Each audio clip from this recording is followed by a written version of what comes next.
আমরা তাকে জিজ্ঞাসা করে জানতে পেরেছি যে সে ফরিদপুর 4 আসনের সাবেক সংসদ সদস্য মুজিবুর রহমান চৌধুরী নিক্সন তার কাছে থেকে গত পরশু 5 লক্ষ টাকা পেয়েছে এবং এর মধ্যে 4 লক্ষ টাকায় সে এই কার্যক্রমকে সফল করার জন্য একজনের কাছে পাঠিয়ে দিয়েছে। যে আগামী 13 নভেম্বর 2025 তারিখ মানবতা বিরোধী অপরাধের একটি মামলার রায়ের তারিখ ঘোষণাকে কেন্দ্র করে কার্যক্রম নিষিদ্ধ আওয়ামী লীগ এবং নিষিদ্ধ সংগঠন ছাত্রলীগ এবং যুবলীগের সদস্যরা দেশব্যাপী একটা অস্থিতিশীল পরিস্থিতি সৃষ্টির জন্য ঢাকা লকডাউন কর্মসূচি ঘোষণা করেছে। এই কর্মসূচির অংশ হিসাবে সারা দেশে বিভিন্ন জায়গায় বিভিন্ন জেলায় তারা বিভিন্ন কর্মসূচি পালন করছে। তো আমাদের এখানে গত 9 তারিখে সকাল 6টা 20 মিনিটে এই কর্মসূচির অংশ হিসাবে এখানে যুবলীগ, তারপর মহিলা যুবলীগ এবং আওয়ামী লীগের কতিপয় লোকজন সিভিল সার্জন অফিসের সামনে একটি মিছিল বের করে।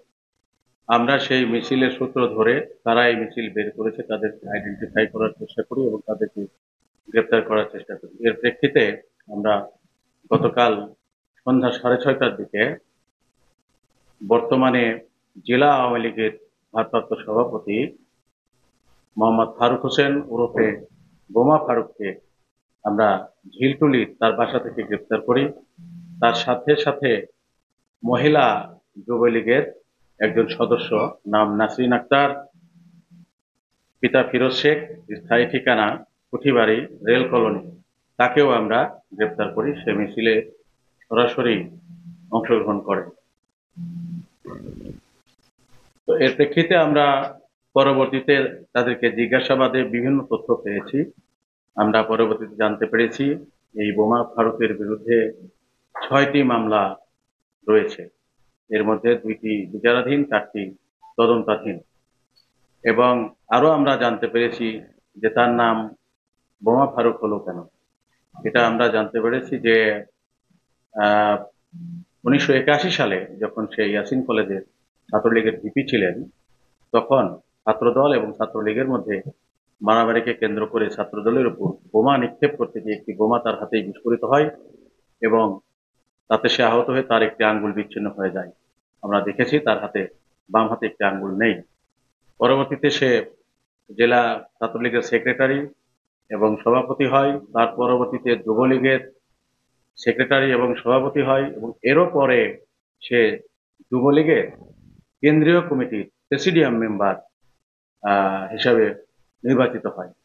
তারপর সে জেলা আওয়ামী লীগের সহসভাপতি হিসেবে দায়িত্ব পালন করে। বর্তমানে সে জেলা আওয়ামী লীগের ভারপ্রাপ্ত সভাপতি হিসেবে দায়িত্ব পালন করছে।